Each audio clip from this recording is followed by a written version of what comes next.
मेरे प्रिय दर्शकों नमस्कार। प्रिय दर्शकों, ऋषि ज्योतिष में मैं आपका दिल से स्वागत करता हूं और आपको बहुत धन्यवाद देता हूं कि आप मेरे वीडियो बड़ी उत्सुकता से देख रहे हैं। आशा करता हूं आगे भी देखते रहेंगे। मैं हमेशा आपसे आग्रह करता हूं कि अगर आपको मेरा वीडियो अच्छा लगता है तो आप कृपया लाइक अवश्य करें और 2 शब्द कमेंट्स के लिख दें, मेरा मनोबल ऊंचा हो जाता है। मैं साधारण तौर पर वास्तविक कुंडली का ऊपर वीडियो बनाता हूं ताकि आपके ज्ञान की वृद्धि हो। आज हम एक विषय पर बनाएंगे कि एक सफल इंजीनियर। दर्शकों, आधुनिक युग तकनीकी का युग है। हवाई जहाज, मोटर गाड़ी, कंप्यूटर, भवन निर्माण, बड़े बड़े हमारे डैम, बांध, टीवी, रेडियो, मोबाइल, ये सब तकनीकी की देन है। ट्रैक्टर, मोटरसाइकिल वगैरह वगैरह जितने भी हैं सारे तकनीकी की देन है। रोड, कैनाल, ये सब तकनीकी की देन है। अलग अलग इनकी ब्रांचें हैं।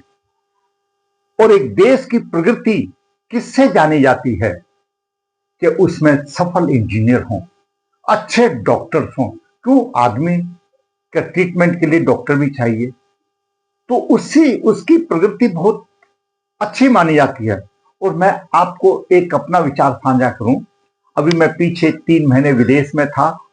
मैंने जर्मनी में भी देखा, फ्रांस में भी देखा, स्विट्जरलैंड भी देखा, बेल्जियम में भी देखा।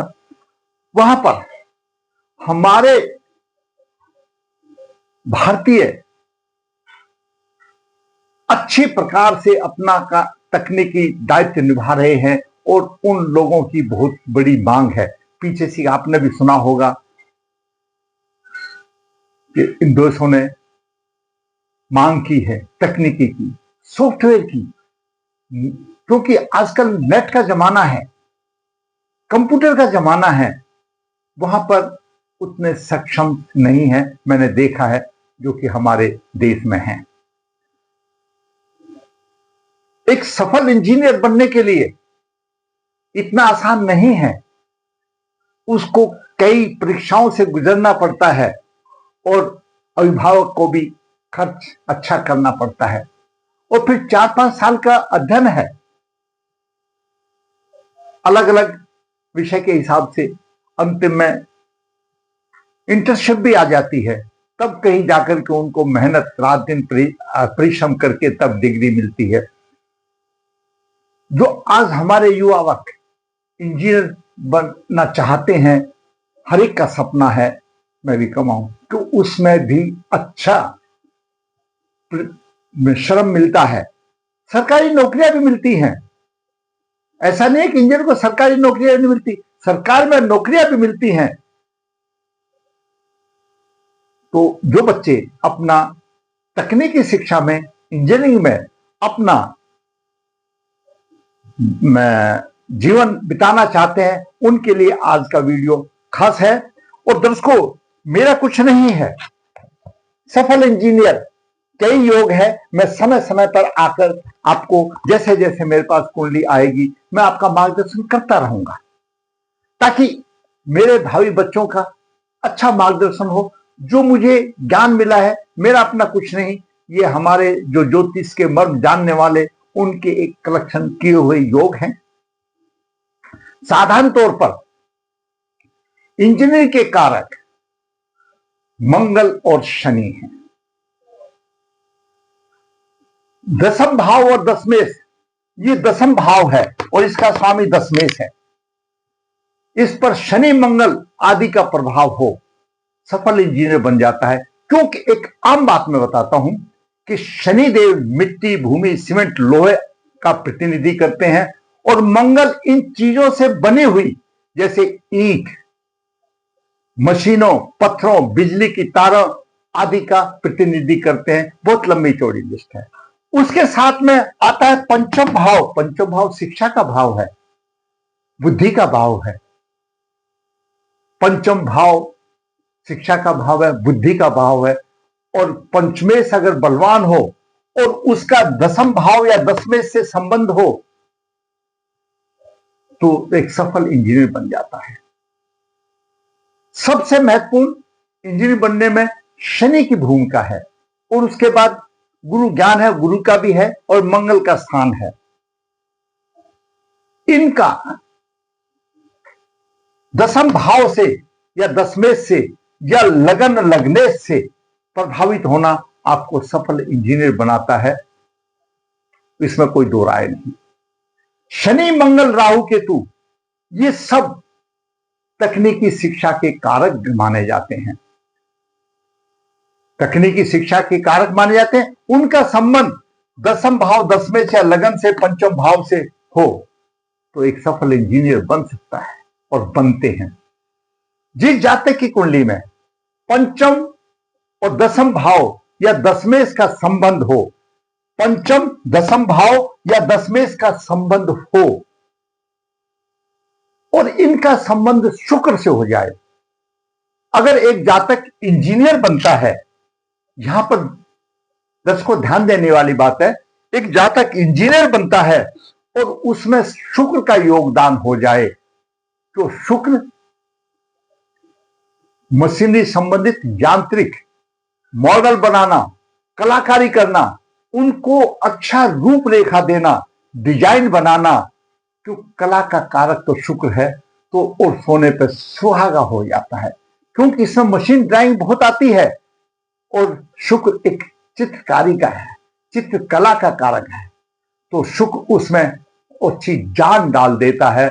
अगर आपका इंजीनियरिंग का योग हो और शुक्र का योगदान हो तो बहुत अच्छा। और शुक्र संवेदनशील, जैसे कंप्यूटर है या और मशीनरी है, उनका कारक शुक्र है। बुध भी अपने आप में पीछे नहीं है, क्यों? बुध बुद्धि का कारक है। तो ये सारे मैंने आपको 4 योग बता दिए और जो मैं कुंडली का उदाहरण देने जा रहा हूं उसमें पंचमेश शनि दसम भाव में है और भाग्य का स्वामी शुक्र भी साथ में है, यानी पंचमेश और भाग्येश की युति दसम भाव में है। यूं कहो शनि और शुक्र की युति दसम भाव में है, तो भाई क्यों ना इंजीनियर बनेगा। बात करते, छोटे मोटे दोष सभी में होते हैं, उनका समय पर उपाय कर लेना तो जातक की राह आसान करने वाली बात आती है। सफल इंजीनियर और अच्छी नौकरी का योग। जातक का जन्म 21 अगस्त 2004 शुक्ल पक्ष है, चित्रा चरण 4 शनिवार सुबह 8:30 बजे प्रातः हुआ, बड़ौदा का जन्म हुआ। जन्म के समय कन्या लगन हुआ, कन्या लगन के 4 डिग्री, द्वितीय भाव में चंद्रमा 5 डिग्री केतु से पीड़ित है, केतु से प्रभावित है, और द्वितीय भाव में जिसके चंद्रमा आता है उसको पसीना बहुत आता है भाई। अष्टम भाव में मेष राशि का राहु 11-26 लेकर के है, और दसम भाव में पंचमेश शनि है और भाग्य का स्वामी शुक्र है, और शुक्र द्वितीय भाव का भी स्वामी है।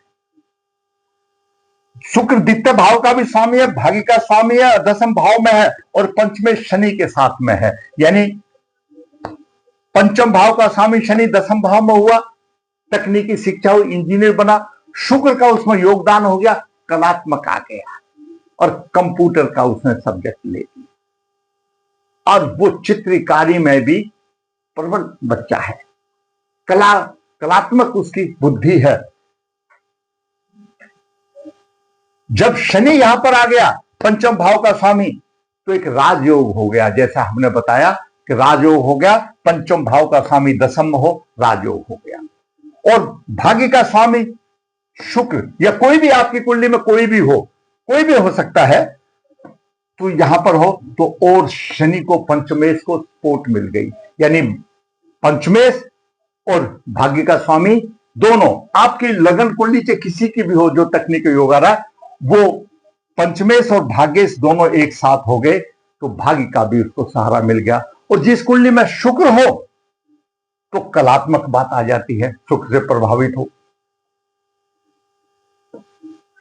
बुध द्वादश भाव में अस्त है और अष्टम भाव में राहु मेष राशि का है, पर्व पितृ दोष है। दर्शकों, इस बालक की हमने जब ये 10th क्लास में ही था, उसकी पंचबली श्राद्ध और कालसर्प दोष करा दिया।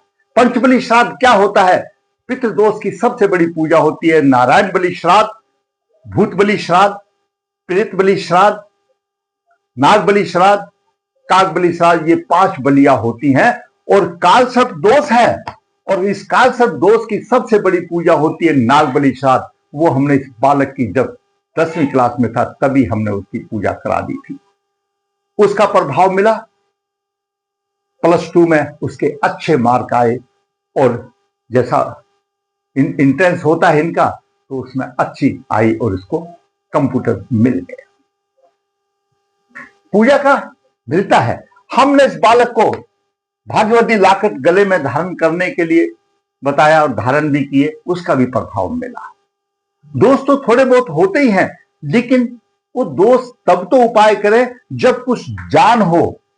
अगर जिस मकान की दीवारें ही कमजोर हो उसको हम चूना लगाने से क्या फायदा, 1 महीने के बाद चूना कलर वापस आ जाएगा। तो दीवारें अच्छी हैं, पंचमे शनि यहां पर है और भाग्य का स्वामी शुक्र यहां पर है, 10म भाव में है। भाई क्यों ना अच्छा सफल इंजीनियर बनेगा, सरकारी नौकरी भी मिल सकता, लेकिन लग्नेश को बलवान रखना पड़ेगा। और ये जो दोष था काल सर्प दोष और ये नागबलि जो श्राद्ध होता है वो काल सर्प दोष की सबसे बड़ी पूजा है। तो जैसे मैंने आपको पहले बताया, हमने नर्मदेहर माता जी नर्मदे तट के किनारे चांदोल करनाली में इस बालक की हमने पंचबलि श्राद्ध कराई। फिर मैं बताता हूं, आपके नोट कर लो, आपका बच्चा ऐसा है तो आप करा लेना। नारायण बलि श्राद्ध, प्रेत बलि श्राद्ध, भूत बलि श्राद्ध, नाग बलि श्राद्ध और काक बलि श्राद्ध, ये पंचबलि श्राद्ध यहां पर होती है और हमने उसकी पूजा कराई और बच्चे को फायदा मिला। लग्नेश अस्त है, भाई लग्नेश को तो करना पड़ेगा, तो लग्नेश का रत्न भी धारण इसको कराया, प्रभाव मिला और अभी इंटर्नशिप में है, कंप्लीट होने जा रही है। अभी उसकी दशा चल रही है गुरु की महादशा, जो 2023 से लेकर 29 तक होगी। उत्तराफाल नक्षत्र में, सूर्य के नक्षत्र में है और शनि की अंतर्दशा चल रही 21/7/25 से लेकर के 28 तक, जो पुनर्वसु नक्षत्र में है। शनि पुनर्वसु नक्षत्र में है और गुरु को देख रहा है, अच्छा योग है।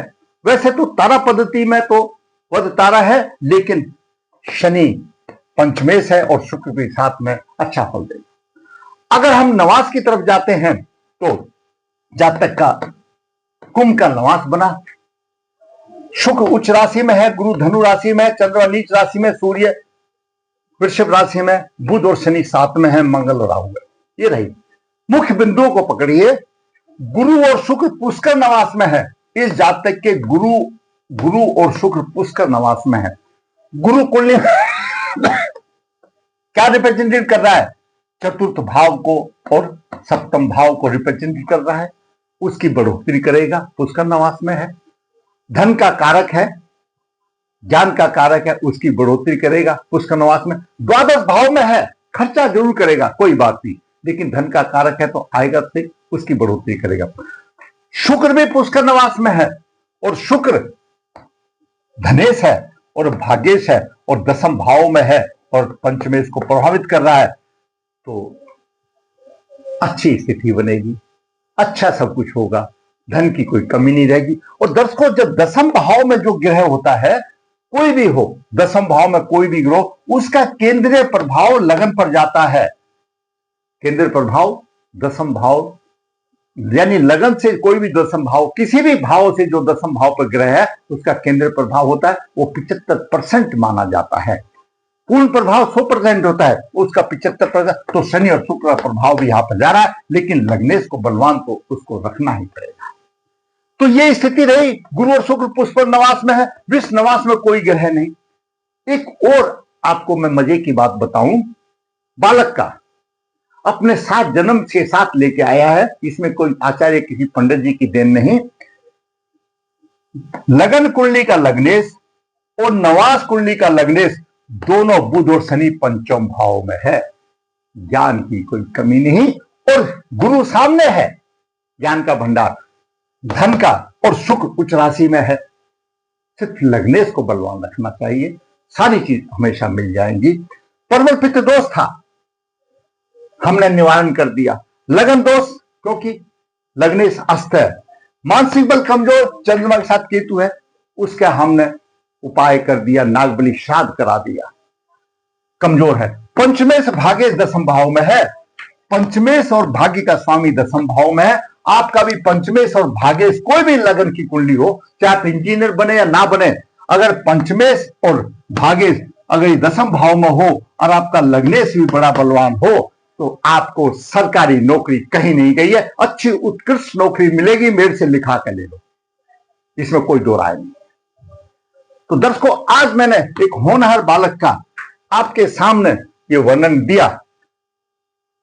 अगर आपको अच्छा लगता है तो आप लाइक करें, शेयर करें, और जिसने मेरा चैनल सब्सक्राइब नहीं है सब्सक्राइब करें, ताकि आने वाले भी वीडियो आपको अपडेट कर सके।